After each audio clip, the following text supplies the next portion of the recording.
മാതാപിതാവേ, hallelujah, hallelujah, praise the Lord, hallelujah. വിശുദ്ധ മത്തായിയുടെ സുവിശേഷം 13-14 അധ്യായങ്ങൾ. വിധക്കാരന്റെ ഉപമ. അന്ന് തന്നെ യേശു ഭവനത്തിൽ നിന്ന് പുറത്തു വന്ന് കടൽ തീരത്ത് ഇരുന്നു. വലിയ ജനക്കൂട്ടങ്ങൾ അവന്റെ അടുത്ത് വന്നു. തന്നിമിത്തം അവൻ ഒരു തോണിയിൽ കയറിയിരുന്നു. ജനക്കൂട്ടം മുഴുവൻ തീരത്ത് നിന്നു. അപ്പോൾ അവൻ വളരെ കാര്യങ്ങൾ ഉപമകൾ വഴി അവരോട് പറഞ്ഞു. വിധക്കാരൻ വിതക്കാൻ പുറപ്പെട്ടു. അവൻ വിതച്ചപ്പോൾ വിത്തുകളിൽ കുറെ വഴിയരികിൽ വീണു. പക്ഷികൾ വന്ന് അത് തിന്നു. ചിലത് മണ്ണ് അധികമില്ലാത്ത പാറമേൽ വീണു. മണ്ണിന് ആഴമില്ലാതിരുന്നതിനാൽ അത് പെട്ടെന്ന് മുളച്ചു പൊങ്ങി. സൂര്യൻ ഉദിച്ചപ്പോൾ അത് വെയിലേറ്റ് വാടുകയും വേരില്ലാതിരുന്നതിനാൽ കരിഞ്ഞു പോവുകയും ചെയ്തു. വേറെ ചിലത് മുൾച്ചെടികൾക്കിടയിൽ വീണു. മുൾച്ചെടികൾ വളർന്ന് അതിനെ ഞെരുക്കിക്കളഞ്ഞു. മറ്റു ചിലത് നല്ല നിലത്ത് വീണു. അത് 100 മേനിയും 60 മേനിയും 30 മേനിയും വിളവ് നൽകി. ചെവിയുള്ളവൻ കേൾക്കട്ടെ. ഉപമകളുടെ ഉദ്ദേശ്യം. അപ്പോൾ ശിഷ്യന്മാർ അടുത്തെത്തി അവനോട് ചോദിച്ചു, നീ അവരോട് ഉപമകൾ വഴി സംസാരിക്കുന്നത് എന്തുകൊണ്ട്? അവൻ മറുപടി പറഞ്ഞു, സ്വർഗരാജ്യത്തിന്റെ രഹസ്യങ്ങൾ അറിയാനുള്ള വരം നിങ്ങൾക്കാണ് ലഭിച്ചിരിക്കുന്നത്. അവർക്ക് അത് ലഭിച്ചിട്ടില്ല. ഉള്ളവന് നൽകപ്പെടും, അവന് സമൃദ്ധി ഉണ്ടാവുകയും ചെയ്യും. ഇല്ലാത്തവനിൽ നിന്ന് ഉള്ളതുപോലും എടുക്കപ്പെടും. അതുകൊണ്ടാണ് ഞാൻ അവരോട് ഉപമകൾ വഴി സംസാരിക്കുന്നത്. കാരണം അവർ കണ്ടിട്ടും കാണുന്നില്ല, കേട്ടിട്ടും കേൾക്കുന്നില്ല, ഗ്രഹിക്കുന്നുമില്ല. യേശയ്യായുടെ പ്രവചനം അവരിൽ പൂർത്തിയായിരിക്കുന്നു. നിങ്ങൾ തീർച്ചയായും കേൾക്കും, എന്നാൽ മനസ്സിലാക്കുകയില്ല. നിങ്ങൾ തീർച്ചയായും കാണും, എന്നാൽ ഗ്രഹിക്കുകയില്ല. അവർ കണ്ണുകൊണ്ട് കണ്ട്, കാതുകൊണ്ട് കേട്ട്, ഹൃദയം കൊണ്ട് മനസ്സിലാക്കി മാനസാന്തരപ്പെടുകയും ഞാൻ അവരെ സുഖപ്പെടുത്തുകയും അസാധ്യമാകുമാറ് ഈ ജനതയുടെ ഹൃദയം കഠിനമായി തീർന്നിരിക്കുന്നു. ചെവിയുടെ കേൾവി മന്ദീഭവിച്ചിരിക്കുന്നു.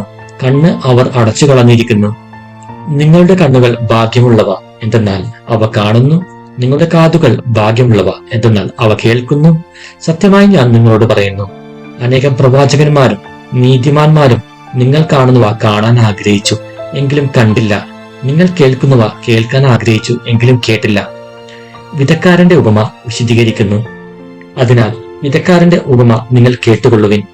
രാജ്യത്തിന്റെ വചനം കേട്ടിട്ട് മനസ്സിലാകാതിരിക്കുന്നവനിൽ നിന്ന് അവന്റെ ഹൃദയത്തിൽ വിതക്കപ്പെട്ടത് ദുഷ്ടൻ വന്ന് അപഹരിക്കുന്നു. ഇതാണ് വഴിയരികിൽ വീണ വിത്ത്. വചനം കേട്ടിട്ട് ഉടനെ സന്തോഷം സ്വീകരിക്കുകയും തന്നിൽ പേരില്ലാത്തതിനാൽ അല്പനേരം മാത്രം നിലനിന്നിട്ട് വചനത്തെ പ്രതി ക്ലേശവും പീഡയും ഉണ്ടാകുമ്പോൾ തൽക്ഷണം വീണുപോകുകയും ചെയ്യുന്നവനാണ് പാറമേൽ വീണ വിത്ത്. ഒരുവൻ വചനം ശ്രമിക്കുന്നു, എന്നാൽ ലൗകിക വ്യഗ്രതയും ധനത്തിന്റെ ആകർഷണവും വചനത്തെ ഞെരുക്കുകയും അത് ഫലശൂന്യമാവുകയും ചെയ്യുന്നു. ഇവനാണ് മുള്ളുകളുടെ ഇടയിൽ വീണ വിത്ത്. വചനം കേട്ട് ഗ്രഹിക്കുന്നവനാണ് നല്ല നിലത്ത് വീണ വിത്ത്. അവൻ 100 മേനിയും 60 മേനിയും 30 മേനിയും ഫലം പുറപ്പെടുവിക്കുന്നു. കളകളുടെ ഉപമ. മറ്റൊരു ഉപമ അവൻ അവരോട് പറഞ്ഞു. ഒരുവൻ വയലിൽ നല്ല വിത്ത് വിതയ്ക്കുന്നതിനോട് സ്വർഗരാജ്യത്തെ ഉപമിക്കാം. ആളുകൾ ഉറക്കമായപ്പോൾ അവന്റെ ശത്രു വന്ന് ഗോതമ്പിനിടയിൽ കളകൾ വിതച്ചിട്ട് കടന്നു കളഞ്ഞു. ചെടികൾ വളർന്ന് കതിരായപ്പോൾ കളകളും പ്രത്യക്ഷപ്പെട്ടു. വേലക്കാർ ചെന്ന് വീട്ടുടമസ്ഥനോട് ചോദിച്ചു, യജമാനനെ, നീ വയലിൽ നല്ല വിത്തല്ലേ വിതച്ചത്? പിന്നെ കളകളുണ്ടായത് എവിടെ നിന്ന്? അവൻ പറഞ്ഞു, ശത്രുവാണ് ഇത് ചെയ്തത്. വേലക്കാർ ചോദിച്ചു, ഞങ്ങൾ പോയി കളകൾ പറിച്ചു കൂട്ടട്ടെ? അവൻ പറഞ്ഞു, വേണ്ട. കളകൾ പറിച്ചെടുക്കുമ്പോൾ അവയോടൊപ്പം ഗോതമ്പ് ചെടികളും നിങ്ങൾ പിഴുതു കളഞ്ഞെന്നു വരും. കൊയ്ത്തുവരെ അവ രണ്ടും ഒരുമിച്ച് വളരട്ടെ. കൊയ്ത്തുകാലത്ത് ഞാൻ കൊയ്ത്തുകാരോട് പറയും, ആദ്യമേ കളകൾ ശേഖരിച്ച് തീയിൽ ചുട്ടുകളയുവാൻ അവ കെട്ടുകളാക്കി വെക്കുവിൻ. ഗോതമ്പ് എന്റെ ധാന്യപ്പുരയിൽ സംഭരിക്കുവിൻ. കടുകുമണിയുടെയും പുളിമാവിന്റെയും ഉപമ. വേറൊരു ഉപമ അവൻ അവരോട് പറഞ്ഞു. സ്വർഗരാജ്യം ഒരുവൻ വയലിൽ പാകിയ കടുകുമണിക്ക് സദൃശം. അത് എല്ലാ വിത്തിനെയും കാൽ ചെറുതാണ്, എന്നാൽ വളർന്നു കഴിയുമ്പോൾ അത് മറ്റു ചെടികളെക്കാൾ വലുതായി ആകാശപ്പറവകൾ വന്ന് അതിന്റെ ശിഖരങ്ങളിൽ ചേക്കേറാൻ തക്കവിധം മരമായി തീരുന്നു. മറ്റൊരു ഉപമ അവൻ അവരോട് അരുൾ ചെയ്തു. 3 ഇടങ്ങൈ മാവിൽ അത് പുളിക്കുവോളം ഒരു സ്ത്രീ ചേർത്ത പുളിപ്പിന് സദൃശ്യമാണ് സ്വർഗരാജ്യം. ഇതെല്ലാം യേശു ഉപമകൾ വഴിയാണ് ജനക്കൂട്ടത്തോട് അരുൾ ചെയ്തത്. ഉപമകളിലൂടെ അല്ലാതെ അവൻ ഒന്നും അവരോട് പറഞ്ഞിരുന്നില്ല. ഞാൻ ഉപമകൾ വഴി സംസാരിക്കും, ലോകസ്ഥാപനം മുതൽ നിഗൂഢമായിരുന്നവ ഞാൻ പ്രസ്താവിക്കും എന്ന പ്രവാചക വചനം പൂർത്തിയാകാനായിരുന്നു ഇത്. കളകളുടെ ഉപമ വിശദീകരണം. ജനക്കൂട്ടത്തെ പറഞ്ഞയച്ചിട്ട് അവൻ വീട്ടിലേക്ക് വന്നു. ശിഷ്യന്മാർ അവനെ അടുത്തു വന്ന് അപേക്ഷിച്ചു, വയലിലെ കളകളെ സംബന്ധിക്കുന്ന ഉപമ ഞങ്ങൾക്ക് വിശദീകരിച്ചു തന്നാലും. അവൻ ഉത്തരം പറഞ്ഞു, നല്ല വിത്ത് വിതയ്ക്കുന്നവൻ മനുഷ്യപുത്രനാണ്. വയലിൽ ലോകവും നല്ല വിത്ത് രാജ്യത്തിന്റെ പുത്രന്മാരും കളകൾ ദുഷ്ടന്റെ പുത്രന്മാരുമാണ്. അവ വിതച്ച ശത്രു പിശാചാണ്. കൊയ്ത്തു യുഗാന്ത്യമാണ്.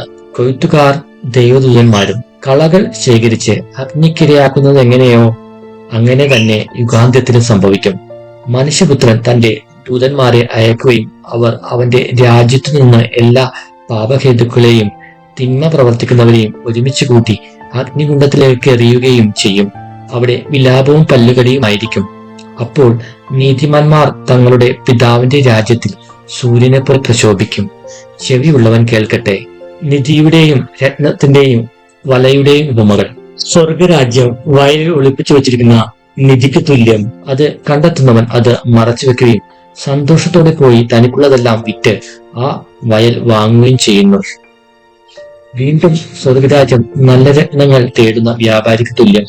അവൻ വിലയേറിയ ഒരു രത്നം കണ്ടെത്തുമ്പോൾ പോയി തനിക്കുള്ളതെല്ലാം വിറ്റ് അത് വാങ്ങുന്നു. സ്വർഗരാജ്യം എല്ലാത്തരം മത്സ്യങ്ങളുടെയും ശേഖരിക്കാൻ കടലിൽ എറിയപ്പെട്ട വലയ്ക്ക് തുല്യം. വല നിറഞ്ഞപ്പോൾ അവർ അത് കരയ്ക്ക് വലിച്ചു കയറ്റി. അവർ അവിടെ ഇരുന്ന് നല്ല മത്സ്യങ്ങൾ പാത്രത്തിൽ ശേഖരിക്കുകയും ചീത്ത മത്സ്യങ്ങൾ പുറത്തേക്ക് എറിയുകയും ചെയ്തു. യുഗാന്ത്യത്തിലും ഇതുപോലെ സംഭവിക്കും. ദൈവദൂതന്മാർ ദുഷ്ടന്മാരെ നീതിമാന്മാരിൽ നിന്ന് വേർതിരിക്കുകയും അഗ്നികുണ്ഡത്തിലേക്ക് എറിയുകയും ചെയ്യും. അവിടെ വിലാപവും പല്ലുകടിയുമായിരിക്കും. നിങ്ങൾ ഇതെല്ലാം ഗ്രഹിച്ചുവോ? അവൻ ചോദിച്ചു. ഉവ്വ്, അവർ ഉത്തരം പറഞ്ഞു. അവൻ തുടർന്നു, സ്വർഗരാജ്യത്തിന്റെ ശിഷ്യനായി തീർന്ന ഓരോ നിയമജ്ഞനും തന്റെ നിക്ഷേപത്തിൽ നിന്ന് പുതിയതും പഴയതും പുറത്തെടുക്കുന്ന വീട്ടുടമസ്ഥന് തുല്യൻ. സ്വന്തം നാട്ടിൽ അവഗണിക്കപ്പെടുന്നു. യേശു ഈ ഉപമകൾ അവസാനിപ്പിച്ച ശേഷം അവിടെ നിന്ന് പുറപ്പെട്ട് സ്വദേശത്ത് വന്ന് അവരുടെ സിനഗോഗിൽ പഠിപ്പിച്ചു. അവർ വിസ്മയഭരിതരായി ചോദിച്ചു, ഇവന് ഈ ജ്ഞാനവും ശക്തിയും എവിടെ നിന്ന്? ഇവൻ ആ തച്ചന്റെ മകനല്ലേ? മറിയമല്ലേ ഇവന്റെ അമ്മ? യാക്കോബ്, ജോസഫ്, ശിമയോൻ, യൂദാസ് എന്നിവരല്ലേ ഇവന്റെ സഹോദരന്മാർ? ഇവന്റെ സഹോദരിമാരെല്ലാം നമ്മുടെ കൂട്ടത്തിലുണ്ടല്ലോ. പിന്നെ ഇവന് ഇതെല്ലാം എവിടെ നിന്ന്? അവർക്ക് അവനിൽ ഇടർച്ചയുണ്ടായി. യേശു അവരോട് പറഞ്ഞു, പ്രവാചകൻ സ്വദേശത്തും സ്വഭവനത്തിലുമല്ലാതെ മറ്റെങ്ങും അവമതിക്കപ്പെടുന്നില്ല. അവരുടെ അവിശ്വാസം നിമിത്തം അവൻ അവിടെ അധികം അത്ഭുതങ്ങൾ പ്രവർത്തിച്ചില്ല. 14-ാം അധ്യായം. സ്നാപകന്റെ ശിരശ്ഛേദനം. അക്കാലത്ത് സമാന്തര രാജാവായ ഹെറോദേസ് യേശുവിന്റെ കീർത്തിയെ പറ്റി കേട്ടിട്ട് തന്റെ സേവകന്മാരോട് പറഞ്ഞു, ഇവൻ സ്നാപകനാണ്. മരിച്ചവരിൽ നിന്ന് അവൻ ഉയർപ്പിക്കപ്പെട്ടിരിക്കുന്നു. അതുകൊണ്ടാണ് ഈ ശക്തി ഇവനിൽ പ്രവർത്തിക്കുന്നത്. ഹെറോദേസ് യോഹന്നാനെ ബന്ധിച്ച് കാരാഗ്രഹത്തിൽ അടച്ചിരുന്നു. സ്വന്തം സഹോദരനായ ഫിലിപ്പോസിന്റെ ഭാര്യ ഹെറോദിയായി നിമിത്തമാണ് അവൻ ഇത് ചെയ്തത്. എന്തെന്നാൽ യോഹന്നാൻ അവനോട് പറഞ്ഞിരുന്നു, അവളെ നീ സ്വന്തമാക്കുന്നത് നിയമാനുസൃതമല്ല. ഹെറോദേസിന് അവനെ വധിക്കണമെന്നുണ്ടായിരുന്നു. എങ്കിലും അവൻ ജനങ്ങളെ ഭയപ്പെട്ടു. എന്തെന്നാൽ അവർ യോഹന്നാനെ പ്രവാചകനായി പരിഗണിച്ചിരുന്നു. ഹെറോദേസിന്റെ ജന്മദിനത്തിൽ ഹെറോദിയായുടെ പുത്രി രാജസന്നിധിയിൽ നൃത്തം ചെയ്ത് അവനെ സന്തോഷിപ്പിച്ചു. തന്മൂലം അവൾ ചോദിക്കുന്നതെന്തും നൽകാമെന്ന് രാജാവ് അവളോട് ആണയിട്ട് വാഗ്ദാനം ചെയ്തു. അവൾ അമ്മയുടെ നിർദ്ദേശമനുസരിച്ച് പറഞ്ഞു, സ്നാപയോഹന്നാന്റെ ശിരസ് ഒരു തടികയിൽ വെച്ച് എനിക്ക് തരിക. രാജാവ് ദുഃഖിതനായി. എങ്കിലും തന്റെ ശബദത്തെയും അതിഥികളെയും പരിഗണിച്ച് അത് അവൾക്ക് നൽകാൻ അവൻ ആജ്ഞാപിച്ചു. അവൻ കാരാഗ്രഹത്തിൽ ആളയച്ച് യോഹന്നാന്റെ തല വെട്ടിയെടുത്തു. അത് ഒരു തളികയിൽ വെച്ച് പെൺകുട്ടിക്ക് നൽകി. അവൾ അത് അമ്മയുടെ അടുത്ത് കൊണ്ടുപോയി. അവന്റെ ശിഷ്യർ ചെന്ന് മൃതശരീരമെടുത്ത് സംസ്കരിച്ചു. അനന്തരം അവർ യേശുവിനെ വിവരമറിയിച്ചു. 5 അപ്പം 5000 പേർക്ക്. യേശു ഇത് കേട്ട് അവിടെ നിന്ന് പിൻവാങ്ങി വഞ്ചിയിൽ കയറി തനിച്ച് ഒരു വിജന സ്ഥലത്തേക്ക് പോയി. ഇതറിഞ്ഞ ജനക്കൂട്ടം പട്ടണത്തിൽ നിന്ന് കാൽനടയായി അവനെ പിന്തുടർന്നു. അവൻ കരക്കിറങ്ങിയപ്പോൾ വലിയ ഒരു ജനക്കൂട്ടത്തെ കണ്ടു. അവരുടെ മേൽ അവന് അനുകമ്പ തോന്നി. അവരുടെ ഇടയിലെ രോഗികളെ അവൻ സുഖപ്പെടുത്തി. സായാഹ്നമായപ്പോൾ ശിഷ്യന്മാർ അവനെ സമീപിച്ചു പറഞ്ഞു, ഇതൊരു വിജന സ്ഥലമാണ്. നേരവും വൈകിയിരിക്കുന്നു. ഗ്രാമങ്ങളിൽ പോയി ഞങ്ങൾക്ക് ഭക്ഷണം വാങ്ങാൻ ഈ ജനക്കൂട്ടത്തെ പറഞ്ഞയക്കുക. എന്നാൽ യേശു പറഞ്ഞു, അവർ പോയേണ്ടതില്ല, നിങ്ങൾ തന്നെ അവർക്ക് ഭക്ഷണം കൊടുക്കുവിൻ. അവർ പറഞ്ഞു, 5 അപ്പവും 2 മത്സ്യവും മാത്രമേ ഇവിടെ ഞങ്ങളുടെ പക്കലുള്ളൂ. അവൻ പറഞ്ഞു, അത് എന്റെ അടുത്ത് കൊണ്ടുവരിക. അവൻ ജനക്കൂട്ടത്തോട് പുൽത്തകിടിയിൽ ഇരിക്കാൻ കൽപ്പിച്ചതിനു ശേഷം 5 അപ്പവും 2 മത്സ്യവും എടുത്ത് സ്വർഗത്തിലേക്ക് നോക്കി ആശീർവദിച്ച് അപ്പം മുറിച്ച് ശിഷ്യന്മാരെ ഏൽപ്പിച്ചു. അവർ അത് ജനങ്ങൾക്ക് വിളമ്പി. അവരെല്ലാവരും ഭക്ഷിച്ചു തൃപ്തരായി. ബാക്കി വന്ന കഷ്ണങ്ങൾ 12 കുട്ട നിറയെ അവർ ശേഖരിച്ചു. ഭക്ഷിച്ചവർ സ്ത്രീകളും കുട്ടികളും ഒഴികെ 5000-ഓളം പുരുഷന്മാരായിരുന്നു. വെള്ളത്തിനു മീതെ നടക്കുന്നു. ജനസഞ്ചയത്തെ പിരിച്ചുവിടുമ്പോഴേക്കും തനിക്ക് മുമ്പേ വഞ്ചിയിൽ കയറി മറുകരയിലേക്ക് പോകാൻ യേശു ശിഷ്യന്മാരെ നിർബന്ധിച്ചു. അവൻ ജനക്കൂട്ടത്തെ പിരിച്ചുവിട്ടതിനു ശേഷം ഏകാന്തതയിൽ പ്രാർത്ഥിക്കാൻ മലയിലേക്ക് കയറി. രാത്രിയായപ്പോഴും അവൻ അവിടെ തനിച്ച് ആയിരുന്നു. അതിനിടെ വഞ്ചി കരയിൽ നിന്ന് ഏറെ ദൂരം അകന്നു കഴിഞ്ഞിരുന്നു. കാറ്റ് പ്രതികൂലമായിരുന്നതിനാൽ തിരമാലകളിൽ പെട്ട് അത് വല്ലാതെ ഉലഞ്ഞു. രാത്രിയുടെ 4-ാം യാമത്തിൽ അവൻ കടലിന് മീതെ നടന്ന് അവരുടെ അടുത്തേക്ക് ചെന്നു. അവൻ കടലിന് മീതെ നടക്കുന്നത് കണ്ട് ശിഷ്യന്മാർ പരിഭ്രാന്തരായി. ഇതാ ഭൂതം എന്ന് പറഞ്ഞ് ഭയം നിമിത്തം നിലവിളിച്ചു. ഉടനെ അവൻ അവരോട് സംസാരിച്ചു, ധൈര്യമായിരിക്കുവിൻ, ഞാനാണ്, ഭയപ്പെടേണ്ട. പത്രോസ് അവനോട് പറഞ്ഞു, കർത്താവെ, അങ്ങാണെങ്കിൽ ഞാൻ ജലത്തിനു മീതെ കൂടി അങ്ങയുടെ അടുത്തേക്ക് വരാൻ കൽപ്പിക്കുക. വരൂ, അവൻ പറഞ്ഞു. പത്രോസ് വഞ്ചിയിൽ നിന്നിറങ്ങി വെള്ളത്തിനു മുകളിലൂടെ യേശുവിന്റെ അടുത്തേക്ക് നടന്നു ചെന്നു.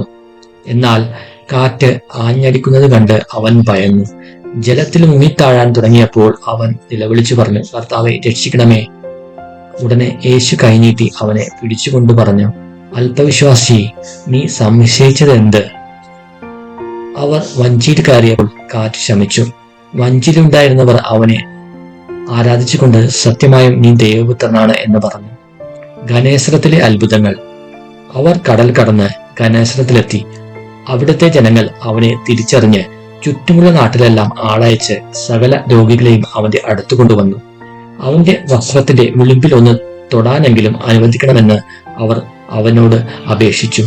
സ്പർശിച്ചവരെല്ലാം സുഖം പ്രാപിക്കുകയും ചെയ്തു. Hallelujah, price the Lord, hallelujah.